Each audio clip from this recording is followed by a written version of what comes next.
Good afternoon. This is Dr. Rhonda with the week 16 of Spotlight on Success. We have a phenomenal program for you this week. We are building on weeks 1 through 15, where we talked about various people, process, and technological advances for you as business entrepreneurs and leaders looking to take and scale your business either exponentially or to the next stage. Today, we're going to talk about the power of innovation management and how that really helps us tie a bow around the people, process, technology triad that we've been talking about in different ways, shapes, and forms throughout the years.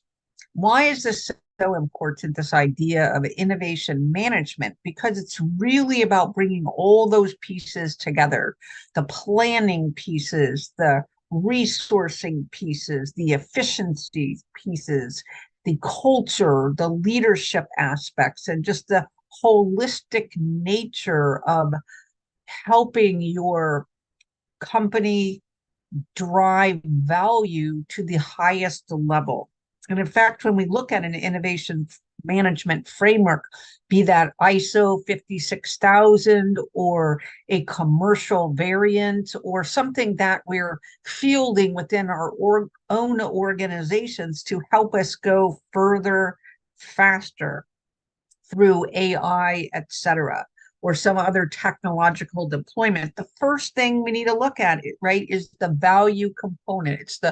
Should be the only reason why we're doing what we're doing. We're either driving value externally for our customers, our clients, or we're driving value internally through operational efficiencies. And so as we're moving through being able to harness innovation management, it really helps if we start with the end in mind.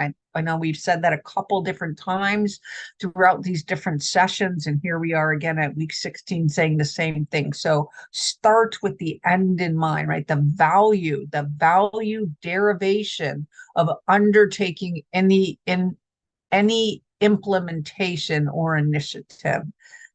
And how do we do that is we go back and we start where we said we wanted to be at. So as we look at 2024's OKRs, KPIs, metrics and measurements and targets, where did we say we wanted to be at?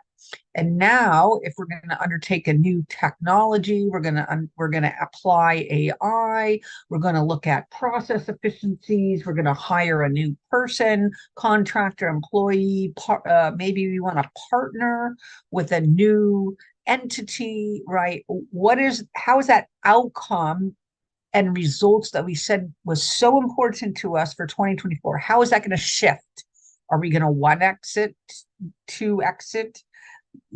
10 exit, 5 exit? Are we going to really create a seminal shift in our business model, right? So all of those components are things we need to be thinking about upfront. How do we want that value to be operationalized internally, externally?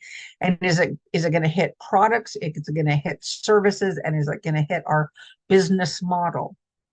And or do we need to be thinking about mergers, acquisitions, etc.? So again, value the number one, start with the end in mind, reverse engineer backwards and look at it from I would say, don't start with what you said you wanted in 2024. Turn that page over and just think outside that box, right? Think outside the box of what if we took this new technology? What if we took AI? What if we acquired or merged? What if we had this new partner? What if we had this new solution that helped us do process optimization, right? So don't box yourself in to what you could see last year going forward for 2024, right? Allow this new knowledge to set a completely new baseline for you so that old plan doesn't become the floor of your new plan, right? Use it because obviously you thought through things, you have components of it that you really like, but don't set it in stone that you have to operate to that, right? Allow yourself to leapfrog when you have these core critical pivot moments that can help you scale exponentially. The next aspect is, right, now that we have this value proposition, this new and enhanced value proposition, as we were looking backwards, right, we have to say, what's our basis, what's our components that we can shift forward on. And it's going to go back to leadership and culture, right? Because culture eats strategy for lunch, breakfast, and dinner. Leadership and culture invest, right? Because if you want to go further faster and you want to 10x, it's going to take a different type of thinking. It's going to take removal of constraints. It's going to take new partnerships, right? You can't go to uncharted territories if you don't change the thinking that got you where you are today, because it may not lead to where you're going tomorrow. So I'm not saying just chuck everything. I'm saying understand where the ceiling is from a leadership and culture. Do your readiness assessment like we talked about in prior sessions. Examine how hungry that team is to pivot and scale, because they could be, that culture and the team could be the forcing function that's constraining growth, right? So if we're doing a force field analysis and we're looking at leadership and culture, we want them to be on the positive, being a positive driver for change in this innovation management area. And if we've not seeded our organization with leaders and with teams and SME members that is going to enable us to do that, then we have to go find them. First, we have to understand that we don't have the right resourcing to scale to the level we want to. Second, we have to figure out what is the attributes that are most important to be able to do that. And that's where that readiness assessment comes in. And then third, we need to contract or hire, right, for the outcomes that we are stating, our new outcomes from our new value proposition where we said we're heading. The next is strategy. When I said culture eats strategy for lunch, breakfast, and dinner, that's true, because a strategy signals intent. Culture is something that helps you operationalize, right? So we operationalize our strategy and we overlay it with our resourcing model, and we overlay it with our maturity model, and we overlay it with our optimizations at our operations level. So each of those things has to be done in tandem, in parallel, in addition to the other, or we can't scale to the level we want. So strategy, we're going to have to revisit, right? If our value proposition has shifted exponentially, our outcomes and results have shifted, at least in our mind at this point in time, our strategy has to change, because our strategy is the linchpin about how we go about scaling up to reach that new level of outcome, right? We can put the pin in it from an outcome and a results standpoint, but then we have to reverse engineer back the plan back to the strategy. What is the missing component, right, from an innovation management component? Again, product, service, new business model, new partnership, mergers and acquisitions, different technology, process enablers, different funding models, different markets, etc. Right? We have to shift the narrative at the strategy level, because then we're going to go walk through how each of those goals, objectives, and initiatives help us reach the value outcomes we said we're now gearing our organization to exploit. Then that takes us to the next level. Exploiting insights. That's part of the innovation management puzzle, and it's part of what are we going to bring to this next level of operating in our businesses. If you're an entrepreneur, if you're a solopreneur, if you're a senior leader, an executive leader, a CEO, part of the C-suite, thinking about starting your own business, right? The data that we can collect and analyze and harness for our decisions is key, right? So this is, again, going back to how we think about scanning the, right? So we have to think about what were the critical pieces of information that we used to shift our value proposition on. And then how do we then pull the thread on the data and the analysis and the intelligence that will enable us to reach those new levels, right? So when we shift to new outcomes and results, we have to reverse engineer as to what is the data and the intelligence that we now need to collect, that we, excuse me, that we now need to analyze, that we now need to put a pin in from a target perspective, that we now need to automate, that we need to make dashboards about, that we need to make scorecards about, right? To say, yes, we're at this clock tick. At this clock ticks, we said we are going to be here, but we're there. Are we there under? Are we there over? Or are we right where we're supposed to be, right? We need that every day, right? Are we on course? Are we off course? Are we on course? Are we off course?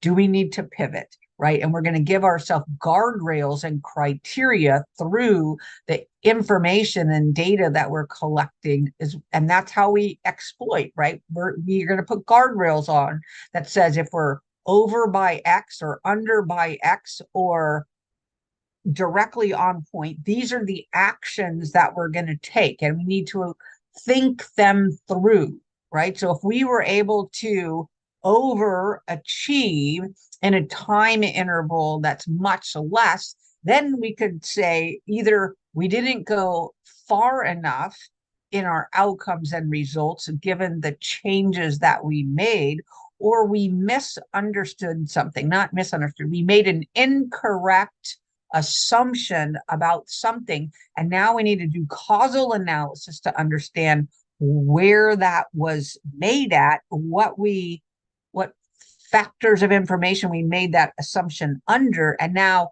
what does that mean for us going forward? Can we do another 2x, 5x, right? Or do we have to scale it back because we didn't make the investments or we didn't make the adjustments to the leadership and culture strategy and or something around the automation technology, et cetera, that's enabling, or the data curation that's enabling us to examine these insights for strategic move making. The next thing is uncertainty, right? We can do our best from a risk perspective, from a risk assessment perspective, to allay as many uncertainties as we can and to plan around those. But at some point in time, something's going to happen that we didn't consider. We don't have an assumption for, we don't have a plan for, and we need to understand, is that going to make or is that going to break us, right? There are some things that are make or break, and we have to understand that there's little things in between there, the make or break, right? That we just have to factor into future state assumptions. So this is where that exploiting insights, as uncertainty happens, as we learn new knowledge, as something didn't go according to plan, as we lost a partner, a technology is no longer available, one of our key resources goes elsewhere, we have an assumption that was incorrect, right? Add all those up and we could have skewed off course, can insignificantly or significantly. And so we need to understand, again, how do we dial it back in, right? And that's where this exploiting insights in our data and our intelligence becomes so important, right?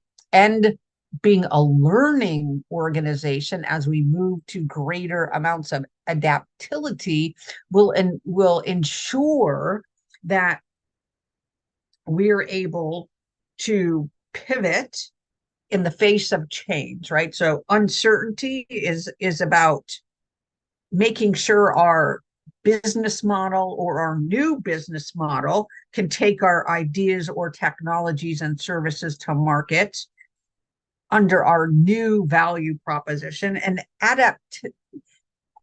adaptability ensures that as we're going through those fluxes, if you will, we have flexibility and resilience, right? We have to be open to change. We have to be open to pivot. We have to be resilient in the face of challenges, right? Because we want to be learning. We want to be dialing back in our exploitation of the insights. We want to be collecting the data, analyzing the data, getting that real time, making the dashboards, and being able to answer the questions on the updated OKRs, KPIs, and targets that we set are going to signal whether we're on or off course with our outcomes and our results.